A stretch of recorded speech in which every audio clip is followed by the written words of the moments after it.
I'm Mimika Cooney, and welcome to Mimika TV, I suppose. Here we are on Facebook Live. For those who've been following me, they've been seeing me on YouTube and all sorts of places. But here we are finally embracing the technology that is Facebook Live in an interview format, and I'm so excited.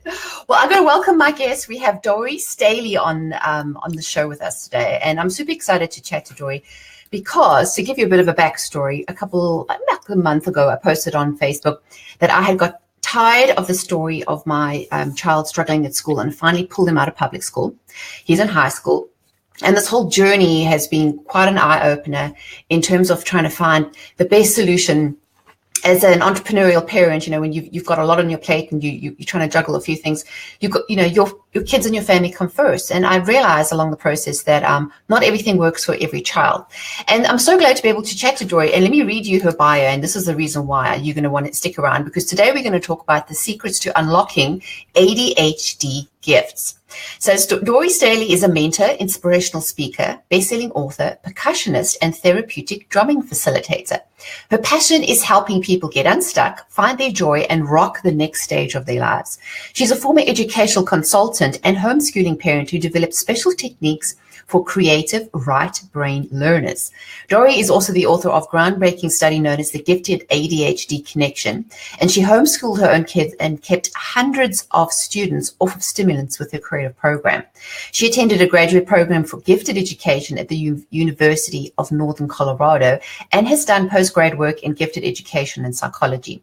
She's now the owner of Rock the Next Stage Drumming Entertainment, and she loves helping creative types soar. So welcome, Dory. So glad to have you here. Thank you so much. Glad we figured out the technology and we're here. Yes, well, exactly. Right. I'm a percussionist. I know how to improvise. Boom, boom, ching. Exactly. Well, it took a couple of minutes to get the broadcast going because trying to figure out technology, is just awesome. But I'm so glad we were able to have you on the show. So give our audience a little bit of a background. Like, what is your passion and why is it that you're doing what you do? Well, it's interesting. I juggle multiple plates. And when people ask me, Dory, what do you do? I tell them it depends on the day. I have a very varied background, as you can tell. And I started a company called Next Stage Educational Services back in 1995. And that was mainly because our two kids were in public school.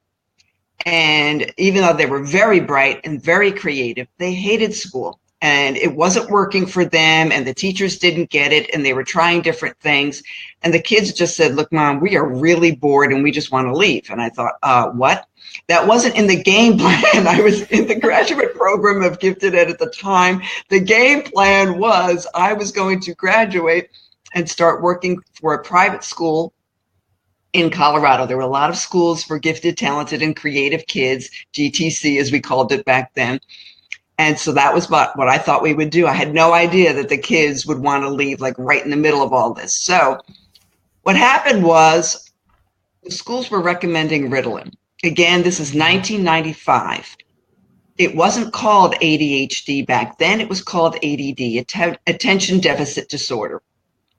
And that was sort of like the blanket phrase. And I thought, I had kind of heard of it, but I was like, what the heck?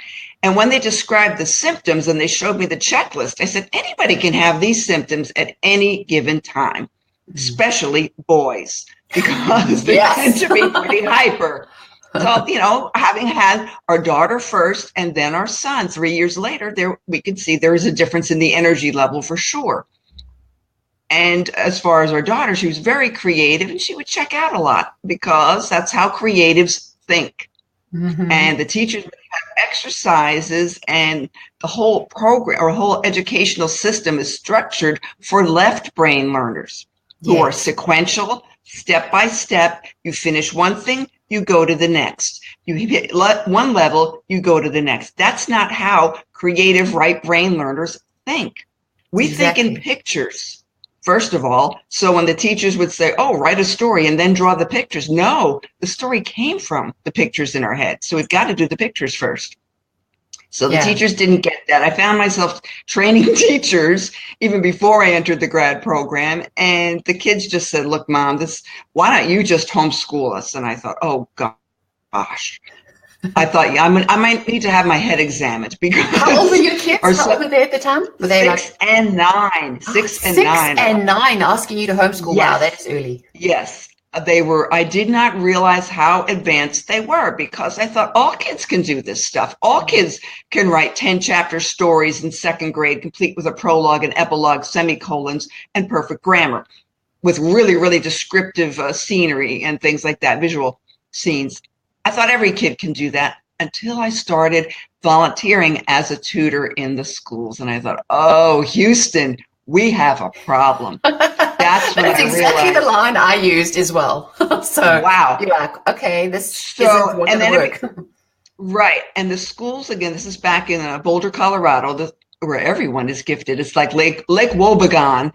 They refuse to use any sort of special designations, gifted, talented, and creative. They got rid of all that because they thought it was politically incorrect. I'm not making this up.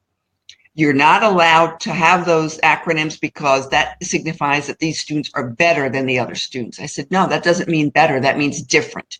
Yeah. And under the educational laws at the time, and hopefully this is still the case, gifted education fell under special education designations. It's a subset, it's a subpopulation, but they were not getting any of the services that they were entitled to. So that was red flag number one. Where's all the money going? Red flag number two was seeing that the budget was slashed. So these kids were getting next to nothing because they didn't want to provide anything for them. They got rid of any special programming, special schools, special magnet schools, gone. They were trying to put everybody together. And then they were wondering, why are these kids hyper? Why can't they focus? Because they're bored. Hello. Yeah. So it's kind of like you have like two spectrums. Like you have those who really struggle and those who are either bored, and the people in the middle are kind of coasting along. And I have to agree, I have the exact same problems. It took me years to recognize it, though. That's the thing, is because you're told, right? Public school and everyone's going to comply.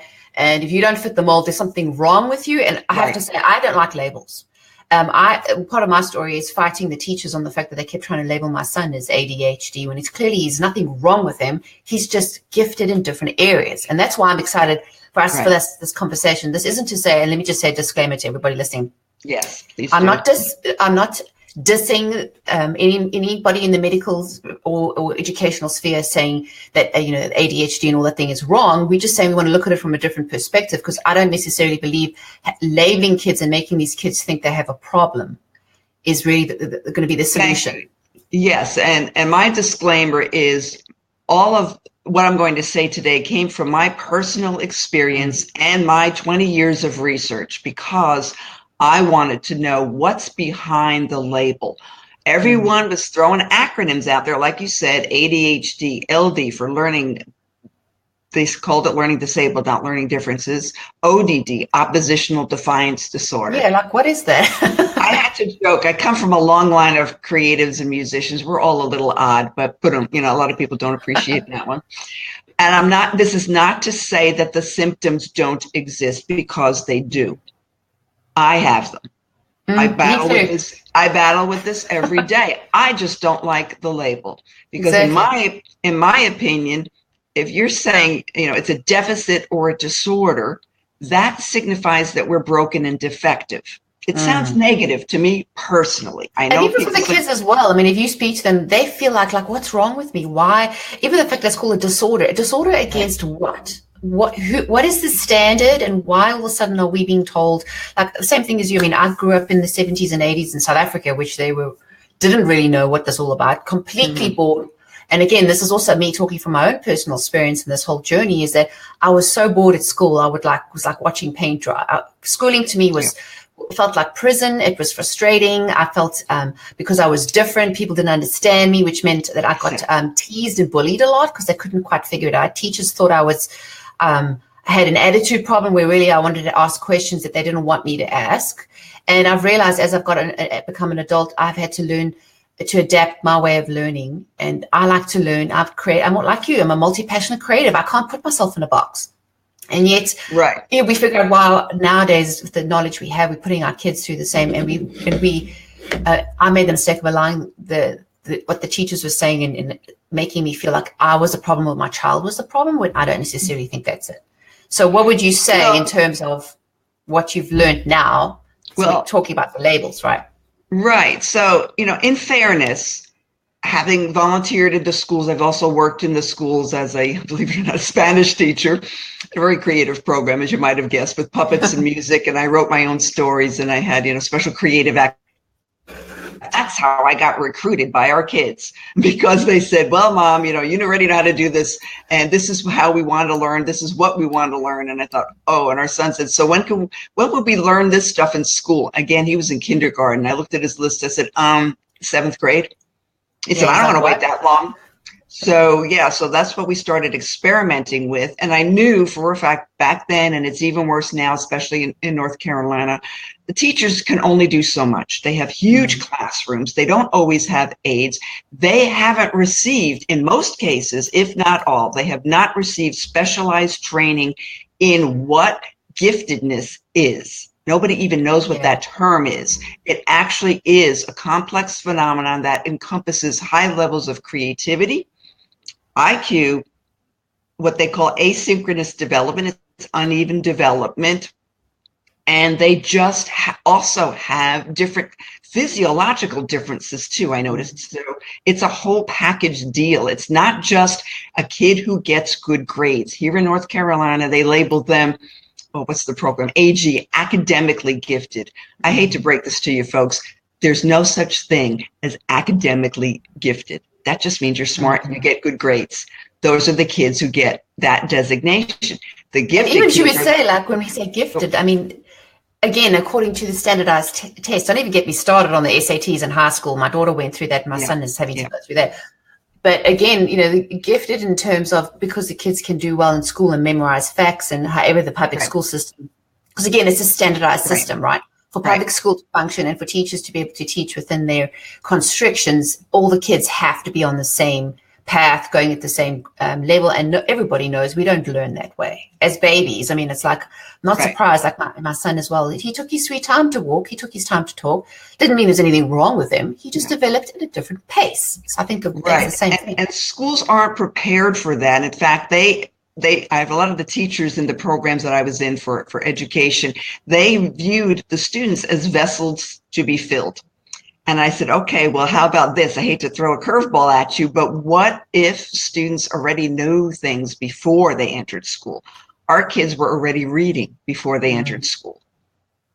So they become like the outliers. Like, how do we deal with this, right? These kids sit and wait for everybody else to catch up. Our son and many other kids that I've worked with, they taught themselves how to do math at a very high level. What do you do with that? What do you do with a kid in kindergarten who can do algebra? No joke. I did not know this until he asked me to test my math skills, Mom. I was like, whoa, we have a problem. So so what I did was I started looking at it from a different angle, and I started telling the teachers, has it ever occurred to you that this is something really positive? What I'm seeing is, again, lots of creativity, lots of really high interest areas. When they say things like, oh, these kids can't focus. Yeah, they can focus on the things that they really are interested in. Oh, yeah, I've seen that. My son as well. If he is focused, and he is very creative too. He actually, he's 16 now and he wants to be a music engineer. He has always been musical since the minute he could sit. And it's like the signs are there. And this is what really frustrates me as a parent, is that when we have babies and preschoolers, we know we want the best education. We do what we can. We give them all these stimulant, tactile stuff, and give them all these experiences within the arts. And then they get to school, and it's almost like, okay, you're not allowed to do that anymore. And then they get to high school, and we wonder why they're depressed and have anxiety and are frustrated. It's because we're putting them in a wrong box. And that, unfortunately, was my experience, is that I allowed it to continue for too long until it got drastic. But now that we're looking at it, and just to say, like, things are so much better now. My son doing online school, he's in charge of his own time. He can use his most creative energy when he is most creative, which is not at 8 a.m. in the morning. He functions better at night. And it's not to say that it's good or it's bad. It's just different. So that's why I'm kind of like getting on my soapbox here, and why I feel like it's important for us to open these conversations. Is not to say that, everything we've done is wrong. It's like, how can we look at this position that we're in as parents, as educators? How can we look at this differently? Like, what advice would you say? Like, okay, you've been a parent, you've homeschooled. I mean, that is even another whole conversation that we can then delve into in another day. But as a parent and an educator, what advice can you give parents who maybe are in that situation with gifted kids? The system isn't recognizing them. They're frustrated. They hate school. What advice would you give them? Well, I would definitely suggest and highly recommend that you consider the following. Every child is different. Every child learns differently. You could even have two kids in the same family who need to learn in a different way. For our son, for example, he needed to move while he was learning. We even did like math facts and things like that while he was kicking the soccer ball. Mom, what's 8 times 7? Boom, and he'd have the answer. He needed to draw out things a lot. Our daughter was very, very musical, and she loved nature. So anything that you combined her interests, and that's how we homeschooled. And even when I tutored kids, teachers would ask me, because you go to these meetings called SST meetings here. I called it like the Spanish Inquisition. Show up and they tell you everything that's wrong with the kids. Sometimes well, teacher conferences. I know, right? You'd read those. Same story, different day, year after year. Student services team or something, I think it stands for, but they were awful. And they would always say everything that was wrong with the kid. And then they would say, well, Dory, how are you getting such good results with these kids? Because really, I was doing a lot of not only consulting, but tutoring other people's kids at the time, and created a very good business out of it. And what happened was, within 3 months or less, these kids they would improve their grades by 2 grade levels. For example, they would go from a D to a B or a C to an A. And I would also consider all the underlying issues that were causing these ADD tendencies going on. So it involved a really test to find out, how do we tap into this kid's gifts? Because I would always tell them, first of all, there's nothing wrong with you. I think ADD stands for a delightful dreamer. Exactly. ADHD, I love that one. I'm going to write that one down. Right. ADHD is a definitely hyper drummer, and I'm both. So there we go. Yeah, I definitely would have been labeled and recommended for stimulants as well. But some of us we're hyper. We have lots of ideas. The trick is to find out, what are they good at? What do they love? How do you create an educational environment that supports that? How do you connect them with other individuals? And these individuals could be old. It doesn't matter, that share the same interests, and that will encourage them, because they need to be encouraged a lot, because they've already been told. And if they haven't been told, they've sensed it, because they're really highly sensitive. They pick up on everything. So you got to watch what you say. But yeah, if they're really, really high IQ kids, they have all this stuff going on. And even if they're not, they're right brain, they're sensitive. They tend to think in pictures. Again, whether they have a high levels of IQ or not, it's going to be the same package. They all will have underlying medical issues that trigger the symptoms, guaranteed. But no one's detected them. No one's looked at the diet. Nobody's looked at, that's what I call Dory's top 10. Kind of expanded that. It started out as Dory's top 10. It's a little bit bigger now, the list of things that trigger ADHD symptoms. Give us a few examples. Well, there's many, many doctors that came out right along this time when I was noticing that the literature that was being handed to parents, including me, by both the schools and doctors and things, I flipped the brochures over, and on the back was the logo for the drug companies. Yeah, let that sink in. That is just what grates my cheese. And I know it probably would create a whole storm, but let's just say that things are not always. I'm just saying that was my second red flag. So I said, okay, so before we dispense any prescriptions here, let me look at this from a different angle. And what I discovered, and again, my 2 kids, they were my first clients, and it expanded from there. Hypoglycemia is a biggie, low blood sugar. I've got it. My son has it. He's older now, so it's not as when they're really pronounced. So we're always going for the sugary snacks, right, to keep our energy level up. Right. And if you go for too long without food, and what happens? Get to eat when they're supposed to. I have to eat 3 square meals a day and 3 snacks, so that means I'm eating a lot. But you can't do that at school. They make you, but what happens when you go to the bathroom when they need to go to the bathroom? I mean, my son and myself and my youngest daughter, we all have a very high metabolism, and it's because we are moving at a 100, even the way when we think, it's like you need that energy. Yeah. That's what I was thinking. That a lot of us have this because we're burning calories like crazy. Just by sitting and thinking. If you notice how many kids are labeled ADHD, most of them are boys, and most of them are very, very skinny. So there's got to be we need more fuel. And I discovered that with our use different food combinations at different times. He needed more protein and less sugar. And that includes, since he was only 6, I was reaching for the apple juice for a beverage, and that was not a good thing. And just giving him like fruit with no protein. And that was also, that'll make your blood sugar crash. So I had to be very, very aware. I kept a food journal. So there's a tip for you to see what was he eating, when was he crashing. And it was a half an hour after he ate something, he would start getting really tired and cranky and angry. Whiny, and the outbursts and can't control their emotions. Right. And they don't know why. And you just think, what the. And a lot of kids have meltdowns in stores, and that's 2 reasons too. It could be a blood sugar drop, but you've got to be aware of outside stimuli. What I discovered is a lot of really sensitive central nervous systems.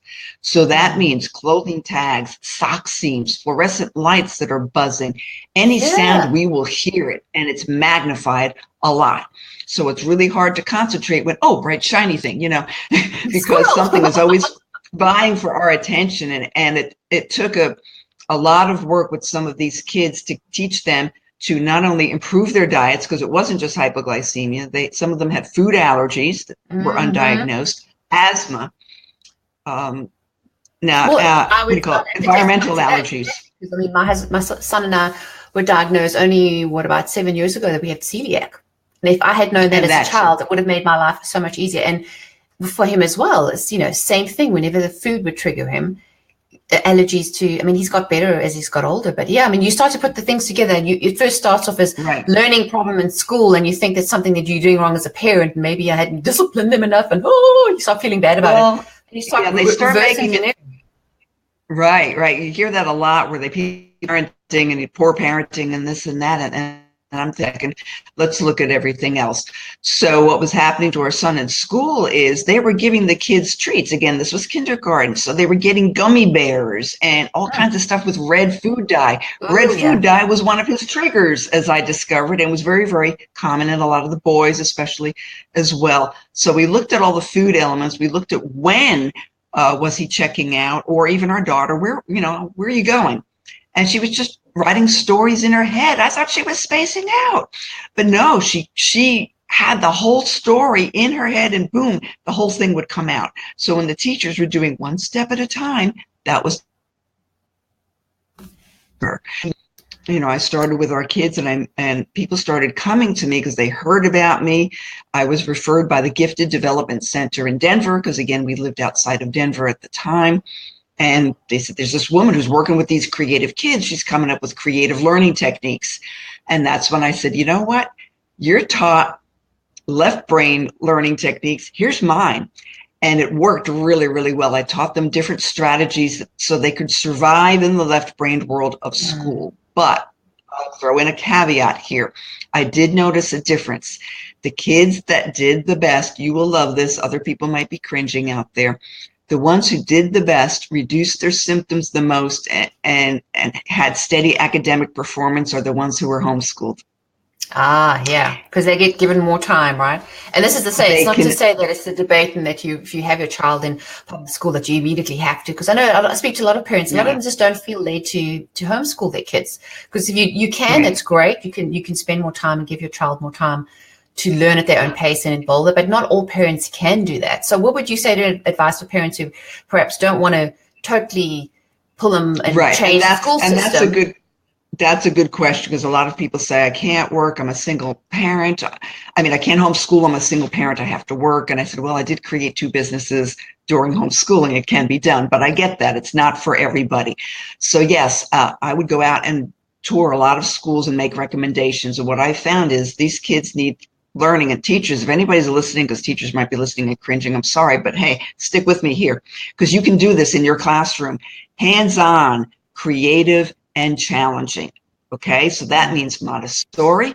You can look for a Waldorf school. You can look for any charter school environment or even a private school environment where they do a lot of hands-on learning, because that's, my daughter called it death by worksheet in public school, where it was nothing but worksheets. And worksheets and paper. We call it the black hole. His school bag was like literally no organization. It was boring. Because it's like, oh my gosh. And if you get a kid who gets math after the first, 10 problems, why do they have to do 100? It's the same concept. They obviously have it. Time to move on.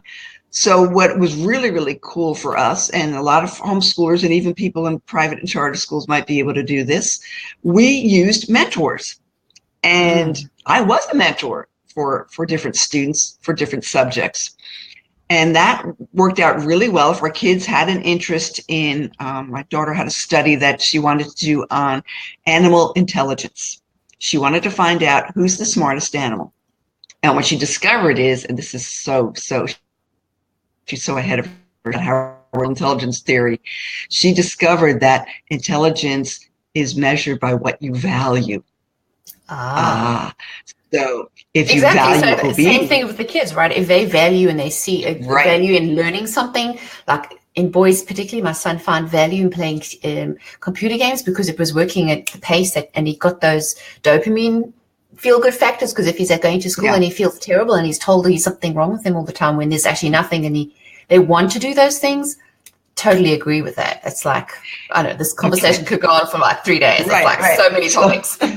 In Boulder, Colorado at the time, the only thing that they recognized, the only subject where they gave any credibility to was math. So here's a school district that only valued math. And guess what subject my kids really, really weren't good in at the time? Math. Me too. I hated math. They were overlooked. Nobody saw their tremendous gifts and talents in writing, in well, let's look at it this way. Back in the days, that. I mean, if you think about it, 100 years ago was the apprenticeship model, even more than 200 years ago. That's what people did. Kids, like the term, and I'm re-looking at this and with new eyes, this term child prodigy isn't necessarily a prodigy. It could be that the gifts were uncovered by somebody. Einstein, there are endless stories of people thinking Beethoven, that the school system thought there was something wrong with them, and it took their parent or a mentor or somebody to take them under their wing to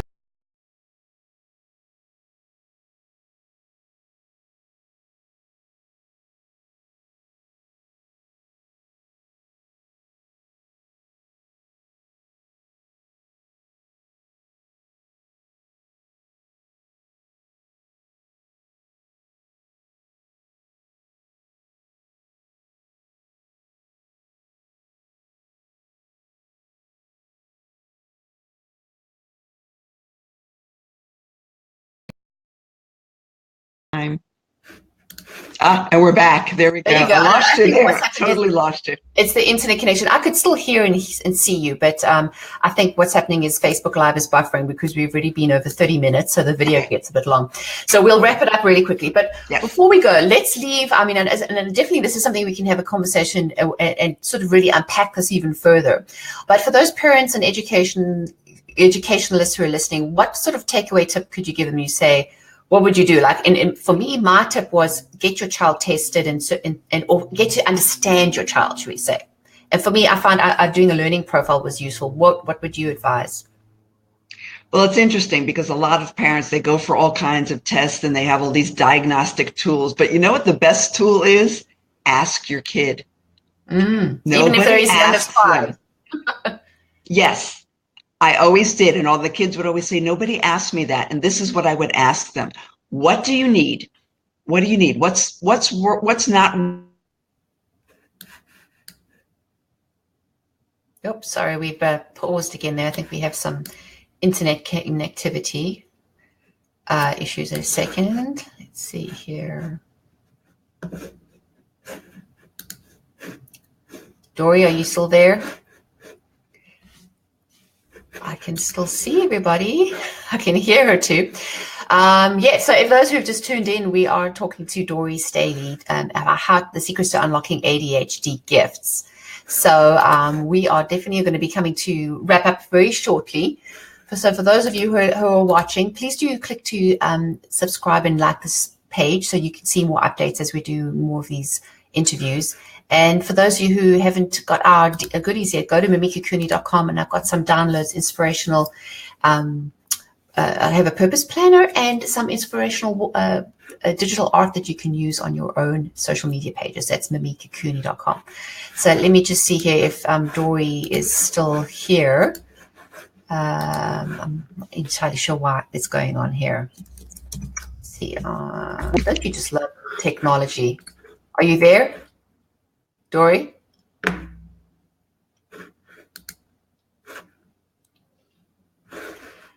Okay, folks. Well, something is happening with our connectivity. So anyways, we shall wrap it up. But thanks for everybody watching and listening. If you're watching this on replay, please go ahead and click to share it. We would love to share this with more updates, and share it with your friends and tag someone you know needs to hear it. And hopefully we'll get to catch up with Dory again in the future. Take care. Bye.